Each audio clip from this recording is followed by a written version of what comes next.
Perfect. All right. Let's kick it off after a nice lunch break with the afternoon session, first afternoon session. Very glad to have Endre Davids here today from Maximally, and I love the title already, Maximizing Potential by Adding Voice and Using Gen AI. Really looking forward to this talk. Endre, take it away. Okay. Thank you, everyone. Thanks for having me. Thanks for having me in Edinburgh, a lovely city, of course. Indeed, this is the topic that we're going to talk about, so that's the good news. And secondly, we're going to try to keep it in 20 minutes, so we'll go through it as quickly as possible. But let's first start off with a realization on where we are as organizations, and probably where most of you as a company are. And probably most of you don't have a shortage on different systems. You probably have a customer contact center, an IVR, maybe even a chatbot, a live chat solution, customer feedback, CRM, knowledge bases, backend systems, and so on. Probably even tens of different systems that store customer data of yours. That leads to the fact that if your customers have an inquiry, they're most likely to be confronted with fragmented customer journeys, broken journeys, however you would like to call them, where they just can't fix everything all in one conversation. That's bad for your customers, but it's also bad for your employees, your agents, with a slightly limited employee experience where they need to repeat questions that were already asked, or they don't get to see what the conversation was about, or the conversation is being routed to the different agents, and so on. While life itself with working with customers isn't that hard, because customers just want to feel, of course, taken seriously, as we all want in our daily lives. And there are two more tendencies that are evolving at this stage. Firstly, customers tend to focus on getting everything done in one single conversation. And even though you have a lot of different systems in your organization, make sure that the customer isn't confronted with the backside of that, and that customers just can fix everything in their single conversation. And then lastly, make sure that it's being done in a seamless manner and all in one conversation as stated. So not looking for information or answers, but just being able to submit your question and get one answer back as a response. So the real challenge isn't about how can we make sure to add more systems. The real challenge in organizations is how you can link those systems and making sure they work together in the best way possible. And that best way possible is often in a very flexible, scalable, qualitative, and efficient manner. Well, and that leads to this insight, because this is what we do. We make sure as Seamly that we create the ultimate conversation for your customer in any channel that you can see mentioned here on the top or the lower side of the screen. So these are written channels, website, app, messaging apps, of course, but also voice channels and on a telephone line, for instance. And we're doing this for over 50 different well-known brands. DHL, BNP Paribas are some of our examples, in more than 14 markets, and we cover daily millions of interactions. So that's what we do and why we're doing these things. But let's first have a look at the first possibilities that arise in the voice domain. And we were just chatting before this talk, and one of the members of the audience referred to a session this morning where it was claimed, first focus on a problem before you're trying to fix something. Because if you're not fixing a problem, then what are you fixing actually? Well, if you're looking at phone conversations, these are some of the challenges or problems that you may encounter in your own organization as well. So there are either a shortage of agents, there's a complex IVR. Well, all the things you can read will probably be you'll probably be familiar with that as well. So if we're looking at voice solutions, then we're identifying 4 different use cases that can be created just before the conversation is being handed over to an actual agent.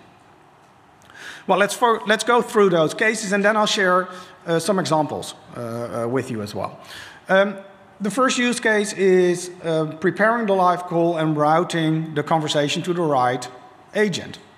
With that, you can save a lot of average handling time, so which is the average time that a whole conversation takes place from the start to the end for the agent.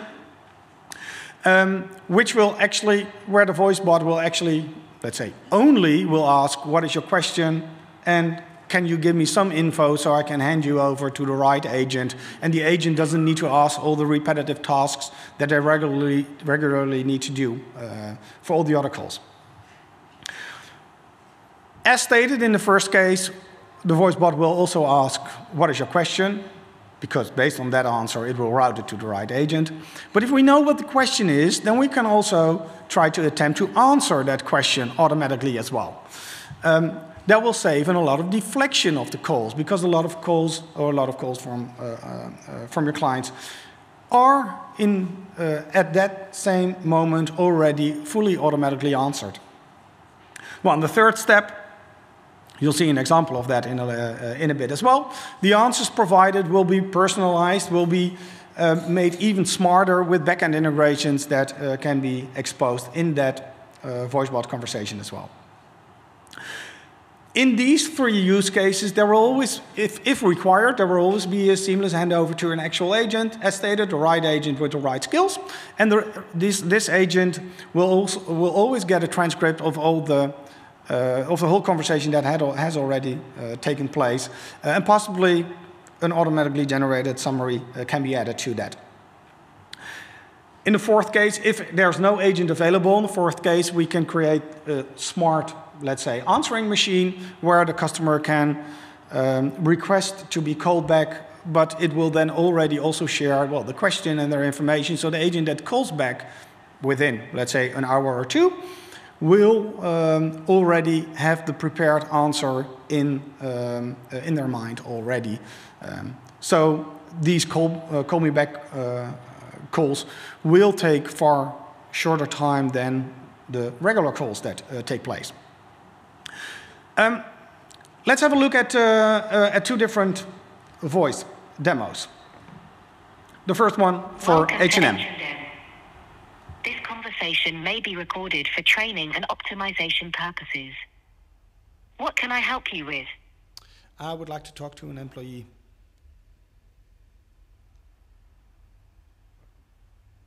I will transfer you to one of my colleagues, but first I will ask you some questions so that they can help you in the best way possible. Can you tell me a little bit more about your question? Yes, I have a question about an online order that I did the day before yesterday, and I would like to return some of the items into at our local shop, if that is possible. And what is your name? Joe White. Thank you. You will now be transferred to one of my colleagues. See, on the bigger visual screencast or the screenshot, you can see the whole transcript of the conversation that I had with this demo. In the smaller wide area, you can see the transcript of the conversation or the submitted question that I submitted to the voice bot, with a fully accurate transcript of what, well, in this example, I as a caller asked, with even a slight hesitation in where I said I would like to return some of the items into a shop. And of course, this full transcript will be provided to an agent, where the agent can actually then start helping me out with the submitted question. In the second demo, we're going to go into the second use case, we're going to go into the third use case, where we'll provide an answer, and that answer will be personalized based on my personal data as well. So let's have a look at that as well. Welcome to H&M. This conversation may be recorded for training and optimization purposes. What can I help you with? I would like to know where my order is. You'd like to know where your package is. You can track all your online purchases through hm.com/order. I'll send this URL directly to your mobile number too. Also, I can check the status of your online order directly now too. Would you like me to do that? Yes, please. Sure thing. Can you tell me what your order number is? 764399704438. Also, what's your postal code? 7094 Joe Dirk. Thanks. I have found your order. Your package is already on its way to you. You should receive it tomorrow between 10 and 12 o'clock. Is there anything else I can help you with? No. Thank you for calling. I will now end the call. Sure thing. So one of the questions that was asked is, what is my client number? The client number that I submitted was made out of the top of my head.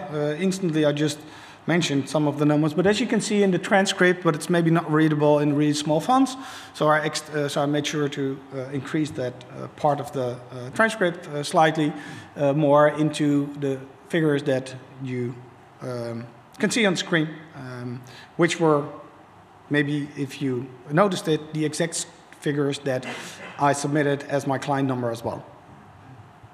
The results of these voice implementations you can find in various aspects as well, but the main ones are a huge decrease of unnecessary internal forwards, which are created pretty oftenly due to chaotic IVRs that you need to pay a lot of attention to, and callers would just simply keep on pressing, well, 11111, and then if I end up with an agent, then let's see if that agent can help me out.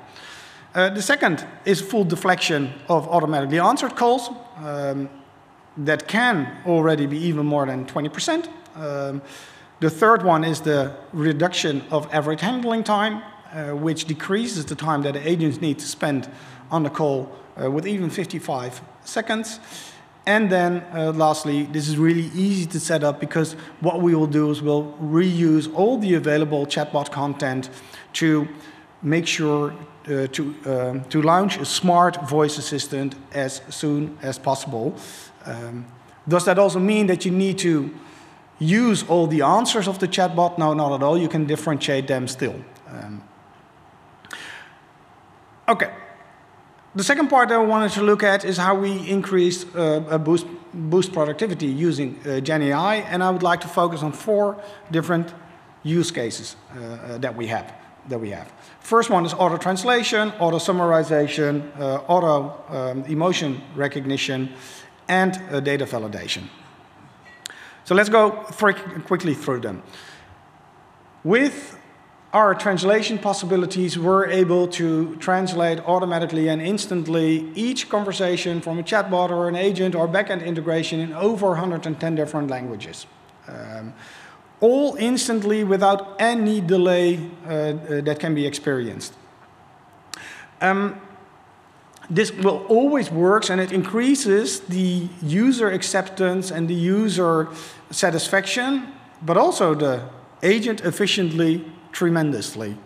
Well, how this works, here you can see a screenshot on the left-hand side what a general customer would see. The customer would have the conversation in English, and on the right-hand side you see an agent where the agent only has the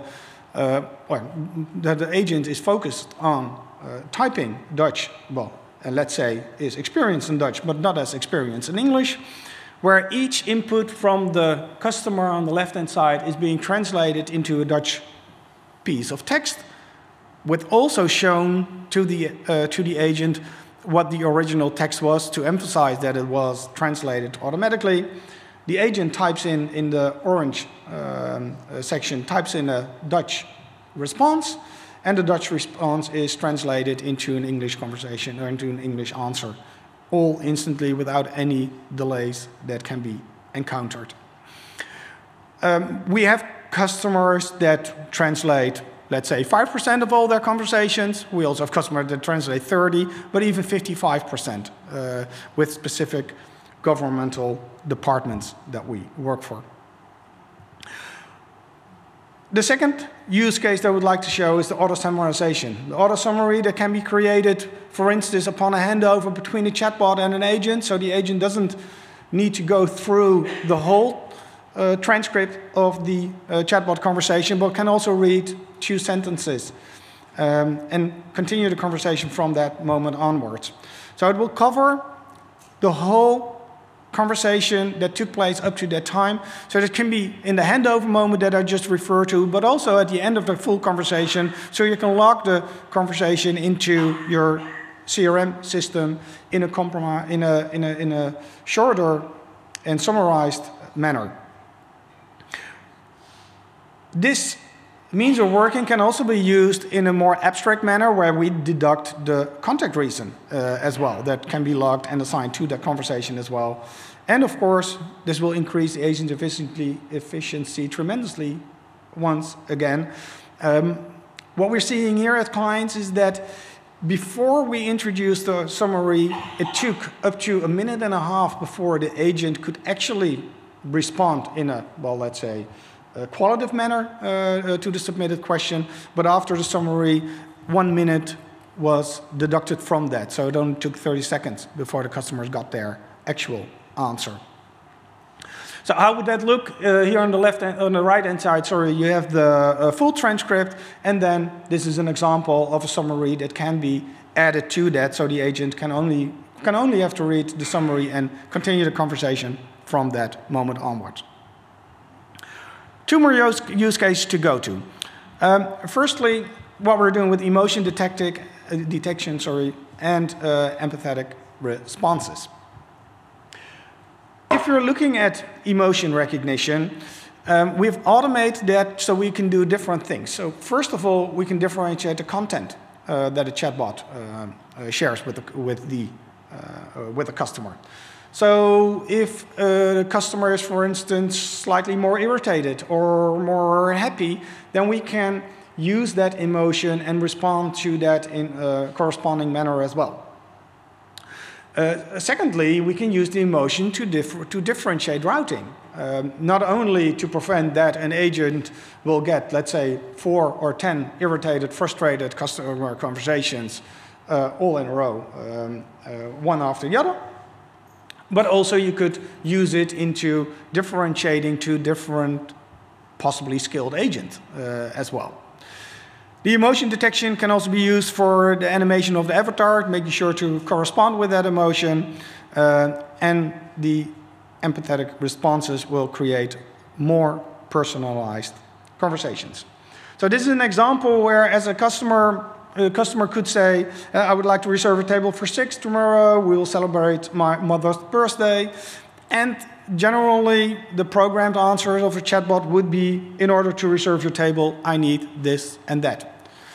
But it will neglect the situation or the additional info that the user or the customer provided, and that information will be transferred into an empathetic response, where in this example it would say, what an honor that you want to celebrate your mother's birthday with us, congratulations on her birthday, and then we'll continue into the functional part of the conversation. Lastly, data validation and data normalization is something that will help the user and efficiency tremendously. As an example, well, APIs for backend integration always need data in a specific format. However, it's pretty hard for customers to know what specific format is required. So customers are continuously confronted with, make sure to submit your birthday into day/month/year. And if you use another format, then, well, you have to try again. With data normalization, we can use any submitted input and validate it and normalize it, the input in a structured manner that the backend integration can cope with. As an example, What's your postal code? My response could be that's Edinburgh 11 David Eric, transferred into EH11DA. Or what's your date of birth? 1st of November 1st, 1981, transferred into, well, the date that you can see over there. And even I want my termination to take effect at the end of this month, transferred into the date, the end of this month date. Okay, what we do here, what I've shown here, will work with Seeming on any possible thinkable platform that you're using. So we'll make sure that you can reuse as much as you have. We'll make sure to have it launched within 4 weeks. And we'll make sure that you don't require any hard-coded development skills. Thank you.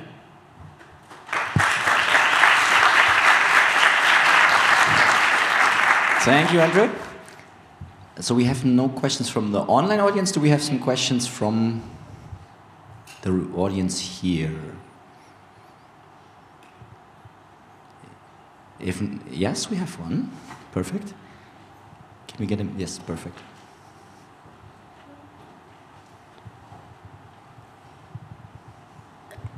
I just wanted to know if this tool takes into account historical conversations that it has had with a particular user. Sorry, what was that?